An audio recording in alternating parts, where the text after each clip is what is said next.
पति की गलती। कहते हैं माँ और बीवी में तालमेल बनाने की पूरी जिम्मेदारी एक बेटे और पति की होती है, लेकिन ये कला आना हर किसी के बस की बात नहीं होती। चलिए सुनते हैं ये कहानी। अरे बेटा, क्या बताऊं, कल सारा दिन भूखी थी, लेकिन बहू ने झूठे मुंह ये नहीं पूछा कि माँ जी कुछ खा लीजिए। अरे मतलब खुद को भूख नहीं लगी तो क्या कोई भी खाना नहीं खाएगा? अरे नहीं नहीं माँ, कैसी बात कर रही हो? 2 रोटियां सेकने में कितना वक्त लगता है? जया तुम्हें अच्छे से खाना खिला सकती थी। हाँ बेटा, लेकिन मुझ गरीब को कौन पूछे? तुझे बड़ा करने में पूरी जिंदगी खर्च कर दी। सोचा था तू बड़ा आदमी बन जाएगा तो आराम करूंगी, लेकिन क्या पता था कि तेरी कमाई में मेरा नहीं किसी और का हक है। नहीं नहीं माँ, कैसी बात कर रही हो? मैं जया से बात करूंगा। और रही बात कमाई की, तू तो बस आदेश दिया कर, क्या चाहिए? मयंक की माँ आए दिन मयंक से उसकी बीवी के बारे में सच झूठ बात किया करती थी। एक दिन मयंक का गुस्सा फूट पड़ता है। जया, अरे ओ जया, बाहर आओ। ये क्या लगा रखा है? मेरी माँ इस घर की महारानी है, नौकर जैसी हालत कर दिया है तूने उनकी।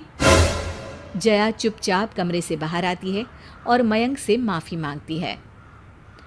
मुझे माफ़ कर दीजिए, मैं अब कभी ऐसा नहीं करूँगी। माँ को किसी भी हालत में 3 समय का खाना पूछूंगी। माँ जया का बिल्ली जैसा व्यवहार देखकर खुश हो जाती है। हाँ, अब आई ना चूहिया पहाड़ के नीचे। अरे सुन जा, गर्म पानी करके लेकर आ, गरारा करना है। जया को सास पर गुस्सा तो बहुत आता है, लेकिन मयंक के सामने वो सास से पंगा नहीं लेना चाहती थी। एक दिन, मयंक, मैं आपके लिए खाना ले आती हूँ। ये बोलकर वो जैसे ही खड़ी होती है, धड़ाम से गिर जाती है। अरे जया, क्या हुआ? बैठो यहाँ पर, कहीं नहीं जाना तुम्हें। अरे नहीं नहीं, कुछ नहीं हुआ है। नहीं गई तो मम्मी जी के नहाने के लिए पानी कौन भरेगा? अरे मम्मी खुद भर लेंगी, अभी इतनी बुढ़िया भी नहीं है। अरे नहीं नहीं, फिर वो आपको कहेंगी और आप मुझ पर बिना बात के गुस्सा करेंगे। आह! वो फिर उठने का नाटक करती है और चक्कर खाकर गिरने लगती है। हाय रे दया, मुझसे तो चला ही नहीं जा रहा, मैं गिर रही हूँ। मयंक आकर जया को थाम लेता है, उसे बिठाता है और कहता है, वैसे जया, कल तक तो तुम बिल्कुल ठीक थी ना? अरे कहाँ ठीक थी, बस मम्मी जी को खाना दे रही थी कि पूरी दाल मेरे ऊपर गिर गई और मैं दाल के ऊपर चक्कर आ गया था। मयंक को चिंता हो जाती है। वो सोचता है कि कहीं वो जया पर ज़्यादा जुल्म तो नहीं कर रहा है। वो जया से कहता है, जया तुम आराम कर लो, मैं खाना बना देता हूँ। वो खाना बना रहा होता है कि माँ आ जाती है।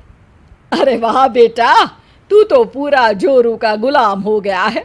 तेरे पिता तो कभी 1 गिलास पानी भी नहीं लेते थे, लेकिन तू तो पूरा बीवी भक्त निकला। नहीं नहीं माँ, मैं उसे कह देता हूँ कि वो खुद खाना बना ले। तेरी बात भी सही है, मैं उसे ही कहता हूँ कि खाना बनाए। बेटा बीवी के पास जाता है।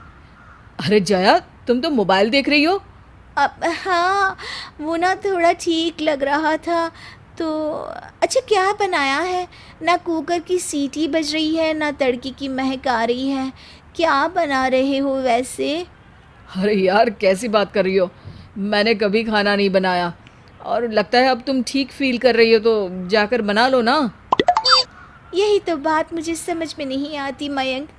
मेरी तबीयत खराब है, अगर मैं सारा दिन सबको उनकी जगह पर खाना पानी दे सकती हूँ तो क्या एक दिन मेरे लिए कोई कुछ नहीं करेगा? बुरा मत मानना, तुम्हारी माँ दिखने में और चलने में हट्टी कट्टी है, तो क्या वो एक समय का खाना नहीं बना सकती? अरे खिचड़ी ही बना दे, मैं बहू हूँ, नौकरानी नहीं। मयंक को अब जया की बात भी ठीक लगती है। अब देखो, मैं समझ सकता हूँ, लेकिन एक काम करो, मेरी टिकट बना दो, मैं मायके जा रही हूँ। जिस घर में मुझे कोई समझने वाला नहीं है, वहाँ रहकर मैं क्या करूँगी? अरे टिकट क्यों, मैं बाहर से खाना ऑर्डर कर देता हूँ। तुम बताओ क्या खाओगी? अब जया मुस्कुरा देती है। खाना होटल से आता है। मयंक टेबल पर लगाता है और सभी खाना खाने बैठते हैं। ओहो, ये बाहर का तेल मसाला मुझसे नहीं खाया जाता।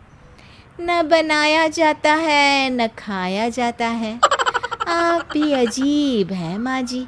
अरे बस बस, ज्यादा ना बोल। और हाँ, ये बाजार की रोटी मुझसे नहीं चबाई जा रही है। मयंक, मैं तो खाना नहीं खाऊंगी। जया, बाकी सारा इंतज़ाम तो मैंने कर दिया है। तुम बस माँ के लिए 2 गरम रोटी सेक दो ना। जया बेचारी क्या करती, किचन में जाना लिखा ही था तो जाना पड़ा। और वहीं सास तो सास निकली। ऐसे कैसे भला बहू का आराम बर्दाश्त हो जाता उसे? तो हर घर की यही कहानी है। बेचारा पति बीवी और माँ के बीच तालमेल बनाने में लगा रहता है। सास का सासपना हमेशा बरकरार रहता है, और रही बात बहू की, तो उसके लिए तो हर दिन सास का ही होता है।